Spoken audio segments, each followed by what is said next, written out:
그 4월 21일 전합에 회부가 됐고 저 사건이 22일. 예. 21일이요. 21일. 예. 예, 그러면 그러니까 이 모든 사건 대법원 가면은 다 전자문서화가 되는 겁니까?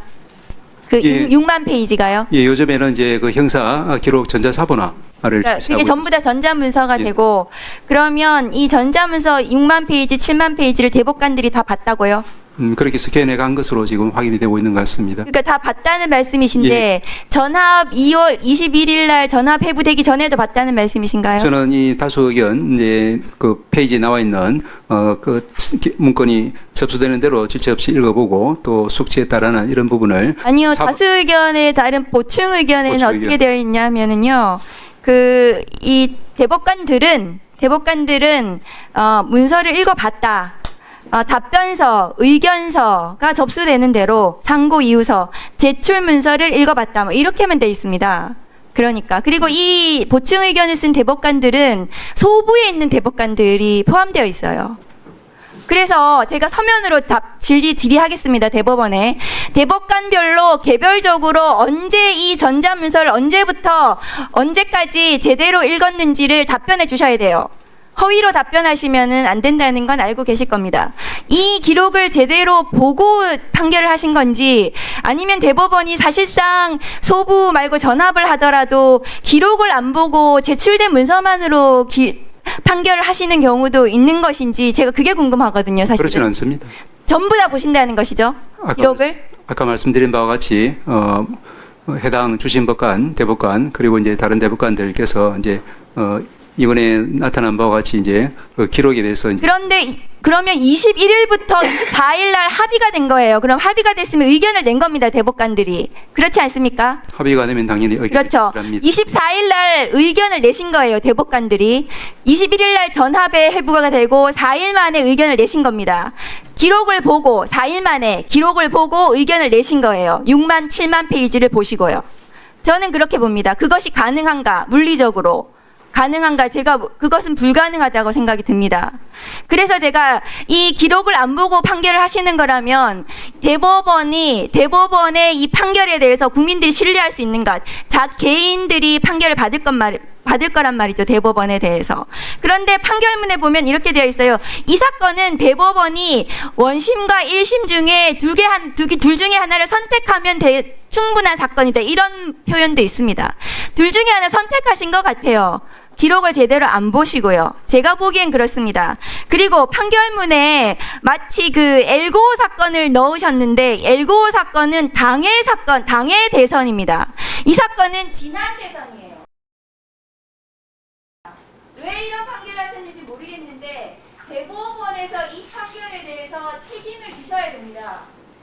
그러면 행정처장님은 이 판결이 아무 문제가 없다는 말씀이시잖아요. 지금 대선 한 달 앞두고.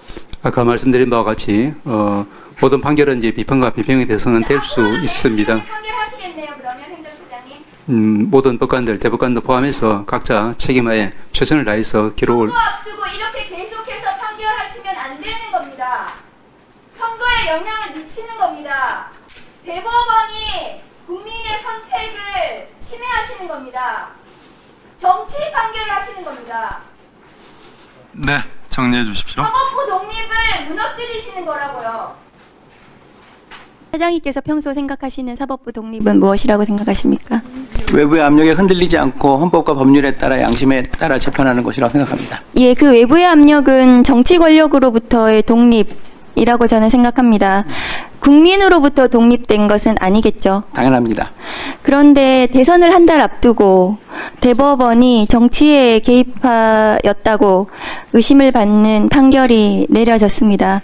이 판결은 선거에 영향을 미칠 것이라고 보는데 어떻습니까, 차장님? 예, 판결에 대한 평가는 다양할 수 있을 것으로 봅니다. 네, 영향을 미칠 수도 있겠죠. 예, 뭐 거기까지는 제가 답변드리기는 어렵습니다. 차장님 생각은 어떻습니까? 이 판결은 지금 대통령 후보로 나온 후보에 대한 판결이기 때문에 선거에 영향을 미칠 수 있겠죠. 뭐 유권자가 판단하는데 참고할 수 있는 사항은 될 것 같습니다. 예, 영향을 미칠 수 있습니다. 그런데 이 판결은 사실상 대선 전에 확정이 어려운 것으로 보여집니다. 형사소송법상 그 상고 기간이라든가 이런 것들을 다 다 확인해 봤을 때 그렇지 않습니까? 물리적으로 좀 어려운 측면이 있겠습니다만 제가 여기서 다 놓고 말씀드리긴 어렵습니다. 예, 물리적으로 어렵습니다. 왜냐하면 재상고에 걸리는 아주 즉일 선고를 한다 하더라도 27일이 필요하고 항소심에서 지금 필요한 재판이 있기 때문에 물리적으로는 불가능해 보이는데요, 차장님. 그러니까 최종 확정까지 말씀을 네, 하신다면 확정까지요. 뭐 지금 파기환송심에서 어떤 속도로 재판을 할지는 현재로서는 알 수는 없는 상태고요. 또 뭐 가정적으로 거기에 대해서 다시 재상고를 한다면 기간이 촉박한 거는 맞는 것 네, 같습니다. 촉박이 아니라 불가능해 보이거든요. 판사 정원이 몇 분이신가요? 3,200명이 예. 현원입니다. 어제 판결로 판사 3,200여 분의 명예가 무너졌다고 저는 생각을 합니다. 이 판사들이 정치적인이라는 비판에서 자유로울 수 없을 거라고 판결로 사법의 불신이 극대화되었다고 저는 생각을 하거든요. 어제 조희대 대법원장께서 어제 판결문을 낭독하시면서 대통령 후보의 발언의 허위 사실의 판단은 국민의 인식을 기준으로 해야 된다 이렇게 말씀하시던데요. 국민의 인식을 기준으로 한다면 대법원은 폐지되어야 된다. 저는 그렇게 생각합니다. 이러한 문제적인 상황에 대해서 누구든 책임을 져야 되지 않겠습니까? 판사들의 지금 3,200여 분의 판사의 정치 판사라는 비판, 명예가 무너졌거든요. 누가 책임지시겠습니까? 누차 말씀드린 것처럼 판결에 대한 평가는 다양할 수 있고요. 최고법원의 판단은 존중돼야 된다는 게 저의 생각입니다. 이러한 정치적인 판결에 대해서 사법부의 독립이 무너졌는데 아무도 책임지지 않습니까? 화면 좀 올려주십시오. 차장님, 그 21일 날 전원 합의체에 회부가 됐습니다. 맞죠?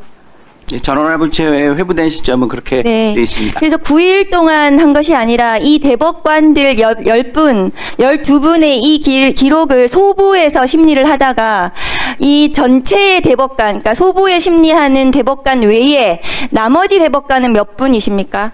소부 외에 전원 합의체에 합류하게 된 대법관은 몇 분이실까요? 지금 그 소부의 네 분이시니까 8분이시죠? 대법원장님 제외하면은 네, 그렇습니다. 7분이신 거. 7분이시죠.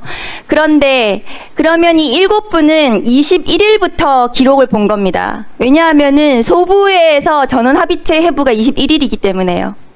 그리고 21일부터 22일 날 합의기일이 있었고요. 22일은 노태학 대법관이 회피하는 합의를 했습니다.